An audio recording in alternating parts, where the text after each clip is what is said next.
But so I was a believer then, no question about it, and very interested, very curious as to just what had occurred.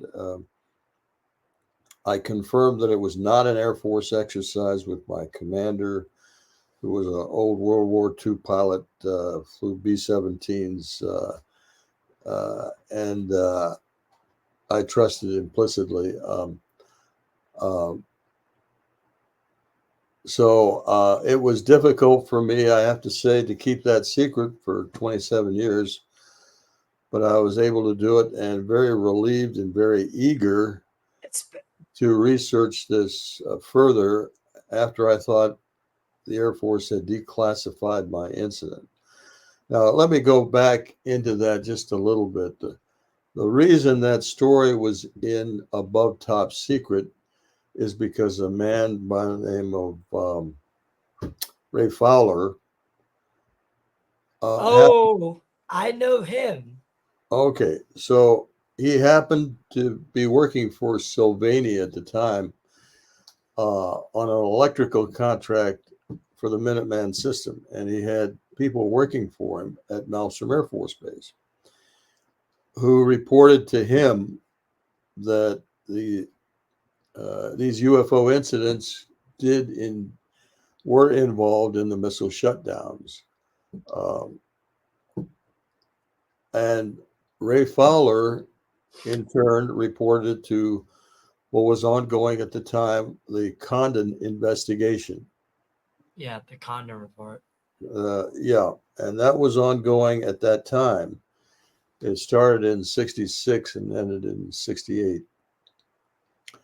Um, and so I've got all this written up in my recent book. Um,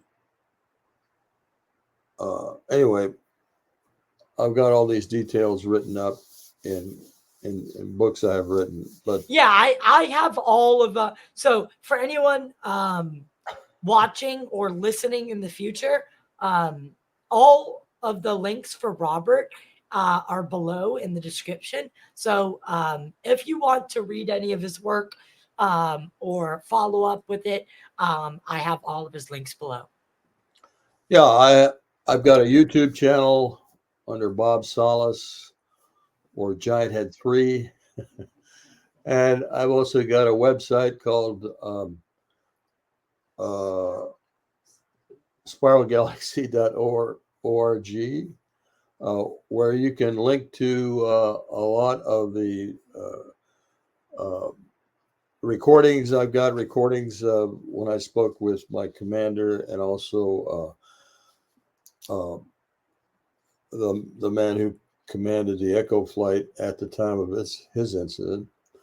And I've got um, copies of some of the documents I received from the Air Force. So, but anyway, the Air Force was anxious, very anxious about getting a clean bill of health from the Condon investigators so that they could get out of reporting UFO incidents to the public and having to explain to the public uh, Exactly. what this was all about. And so they bent over backwards. In fact, they lied to each other officially, and I've got that documented. That I Uh, mean, that report was a travesty. I mean, right. it was a joke in itself. It's almost laughable to suggest that that I don't we don't have to go there right now, but we will get there when we talk about Arrow and your how the your submission. But we'll stay here for now. But I want to so finish your statement. Yeah, I just wanted to mention that Ray Fowler reported what he knew. He gave them phone numbers and names, etc., to the Condon investigator. The Condon investigator went to Malmstrom to check on what Fowler had told him, Hmm. and got stonewalled. And so the two incidents I'm talking about, Echo and Oscar at Malmstrom in '67, were never included in any way in the final Condon report. When Fowler saw that published report, he was livid. He was angry enough to risk his job to give an interview to the Christian Science Monitor in, I think it was '73, if I'm not mistaken. At any rate, the Christian Science Monitor published Fowler's statements about the incidents, and that is what resulted in those reports getting into Timothy Good's book Above Top Secret, Right. and that's how it got published. And so when I assumed that the Air Force had declassified it, I was incorrect. The Air Force hadn't declassified it, even though it was published in this book. But did you do your due diligence? Did you then, go? I don't know when. My due diligence was to write to the Air Force and, under the Freedom of Information Act, request documents about the incidents that were published in this book. That's right. Okay, that's right. Fair And enough. the Air Force wrote back, said this was classified. However, they were now going to declassify that incident and send me documents, which they have. So, okay, if you could send me those documents, I would love them. Well, there are a lot of documents. You can see many of them as an appendix to my book, Fated Giant, which is available on Amazon. Yep, linked below. Okay, but yeah, so most of those documents are in there, if not all. Awesome. The important ones are in there. Yeah. Okay, so you're now you're a believer in the UFO phenomenon. Absolutely. So I wanna make sure that we get to everything tonight or today, but I just want to go back one more time to the night in question, and that is to say, I'm sorry, I just had like um a complete fog. So after, It's called a brain fart. yes, I'm going through it right now. So Or a senior moment. Yeah, and it's live. So I got to cut this out of the edited version. So so just to be clear, what were the findings of the Air Force Office of Special Investigations? And they instructed you to handle it by obviously signing the NDA, but you're saying that their official position was that this never happened. No, I walked into my squadron commander's office. I was handed this NDA document to sign by the man who was there from AFOSI. He introduced himself as Captain so-and-so from AFOSI. We wanted to discuss what had happened with them. We thought that that's why they invited us in. But it seemed like they didn't necessarily want to talk about it. So the AFOSI didn't take a position on what had happened. They simply said, we specifically mentioned the fact that you cannot speak about this to anyone ever. Sign here. And that was about That was it. that's about the way the conversation went. So they never gave me any kind of a bottom line about this incident, other Did than you? my commander telling me it was not an Air Force exercise. And oh, okay. Oh my God! Thank you, thank you. You unclouded my brain, Robert.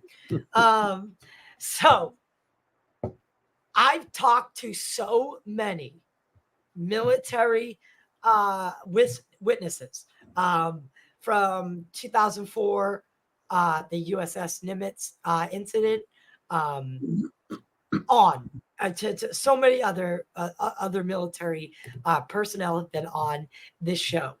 Now, if there's one thing that I've learned in that time is, especially with the Navy, if they are performing exercises, the number one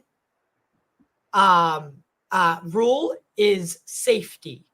Now, can you 100% say with certainty this was not a test by some sort of U.S. intelligence or the U.S. government or the U.S. military on its own strategic basis to test your reaction? Well, let me answer that in a couple of ways. One of the first documents we received was a telegram from Strategic Air Command Headquarters uh, announcing that the Echo flight incident occurred on March 16th. And they admitted that they had no idea why this had happened. It's in the telegram. And the fact that they didn't know what had happened was of grave concern. That's the words on the telegram. Grave concern to this command. If it had been an Air Force exercise, it would have so stated. Again, my commander confirmed that it was not any kind of an Air Force exercise. I mean, we're talking about operational weapons. You mentioned the fact that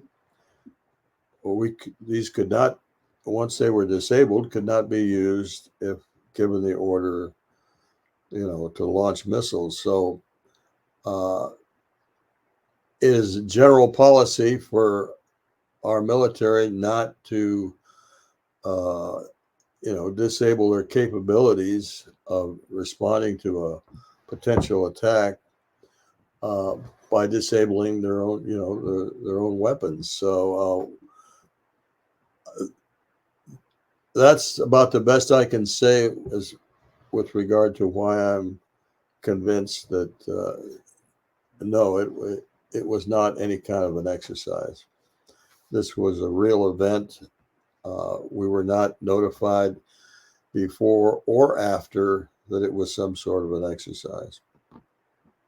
So, again, just to reassure that notion, this was not some sort of clandestine operation that was operated on you guys as a test. And I never thought it was anyway. For all the reason you mentioned, right? Taking your own nuclear missiles offline doesn't seem like a smart move, even if you're testing. It just never added up as a theory, but some have proposed it, and I think it's kind of irrational. Because I mean, I'm sure you know about the incident that happened in Russia, where kind of the opposite happened, where they turned the weapons on instead of disabling them. They enabled them and put them into a ready launch mode. That's right. Yeah, that's correct. So if I was you and I was in Russia, or if I was at any of these nuclear bases where anything like this happened, the thought that would cross my mind